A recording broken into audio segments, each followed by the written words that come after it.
Saudara-saudari terkasih, mengapa kita seringkali merasa minder atau merasa sombong atau juga merasa iri hati?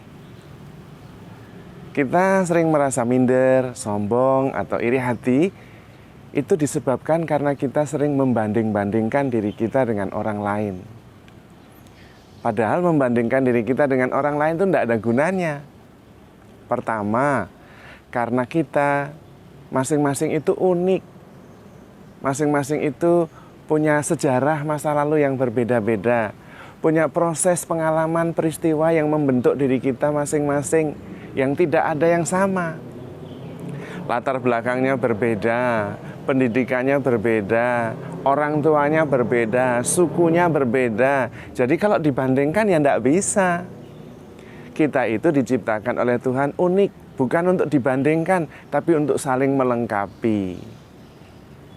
Membandingkan mangga dengan durian ya tidak bisa. Membandingkan itu harus apple to apple. Tapi kita tidak pernah apple to apple dengan orang lain, maka tidak perlu membandingkan. Kalau kita berhenti membandingkan diri kita dengan orang lain, kita terhindar dari perasaan minder. Waduh, dia kok hebat sekali ya, saya kok hanya segini ya. Nah, terhindar. Kan tidak bisa dibandingkan. Kita punya prosesnya sendiri, saya punya prosesnya sendiri, orang lain punya prosesnya sendiri. Juga kita terhindar dari bahaya menjadi sombong. Saya merasa lebih pinter, saya merasa lebih hebat dengan orang lain. Tidak bisa dibandingkan.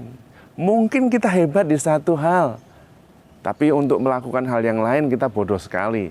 Jelas, tidak bisa dibandingkan. Tidak bisa dibandingkan. Jadi sombong juga tidak perlu.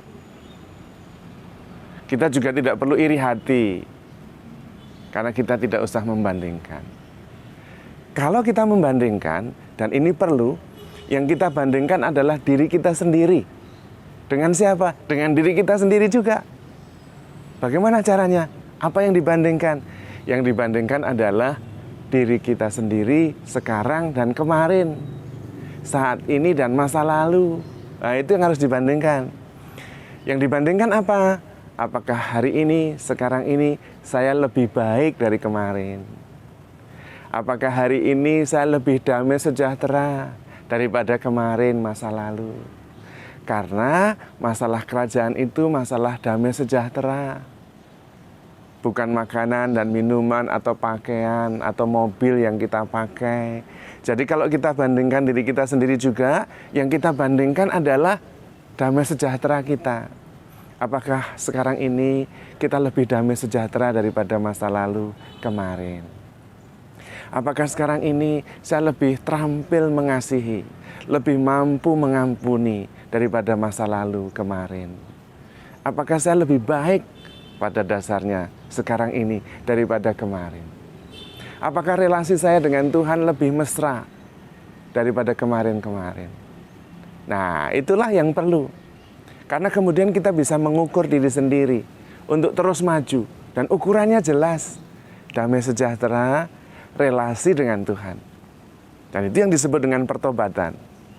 Maka kita bisa menjadi lebih percaya diri, tetapi juga lebih mengenal diri. Juga tidak gampang terombang-ambing kalau diomongin orang ini atau itu. Karena mereka tidak tahu. Masing-masing kita punya prosesnya sendiri. Kita juga tidak menghakimi orang lain. Karena setiap orang punya prosesnya sendiri. Yang jelas kita terus-menerus maju dan berkembang. Juga itu yang disebut dengan pertobatan. Makin mengasihi Tuhan, makin mengasihi sesama. Kalau kita sudah merasa lebih baik, kalau kita sudah merasa lebih hebat, tidak perlu juga sombong. Karena orang yang diberi banyak menurut Tuhan dituntut banyak. Nah, kalau kita sudah menjadi lebih baik, coba berusaha untuk memberi lebih banyak. Mengasihi lebih baik. Tuhan mengatakan, dosanya yang banyak itu sudah dihapuskan karena dia sudah banyak berbuat baik. Nah, justru itu pertobatan. Justru itu perkembangan. Saudara-saudari terkasih, kita semua itu diciptakan oleh Tuhan punya tujuan yang sangat khusus. Dan kita bisa menyumbangkan kepada dunia ini, menyumbangkan yang terbaik, yaitu ketika kita menjadi diri kita versi terbaik. Nah, itu yang harus kita kejar, itu yang harus kita tuju, menjadi diri kita versi terbaik. Kapan itu tercapai? Ketika Tuhan mengatakan sudah cukup.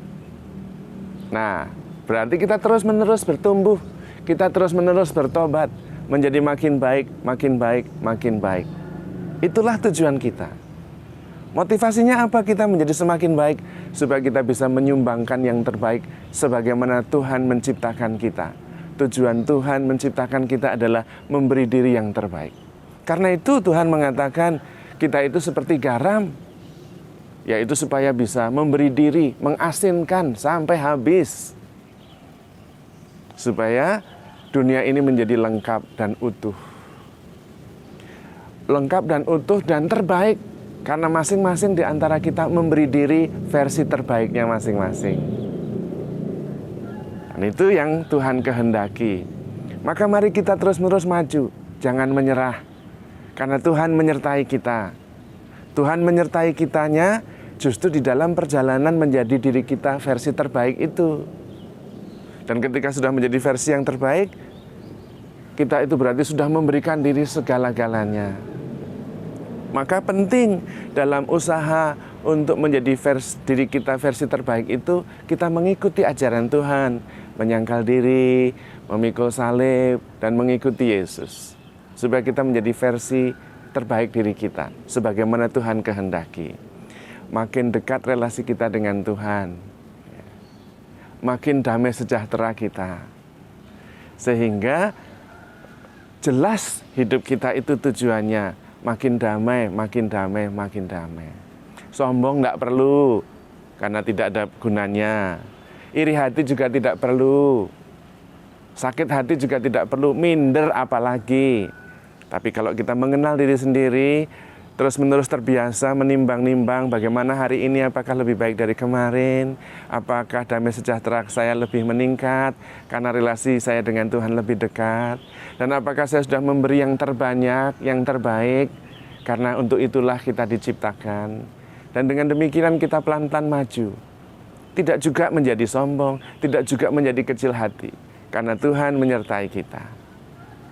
Tujuan Tuhan menciptakan kita adalah memberi diri kita versi terbaik. Dan dengan demikian, dunia juga menjadi lebih baik. Dunia memperoleh keselamatannya ketika masing-masing di antara kita memberikan diri kita versi terbaiknya masing-masing. Dengan rahmat Tuhan, kita bisa ikut menyelamatkan dunia ini dan menyelamatkan hidup kita juga. Tuhan memberkati.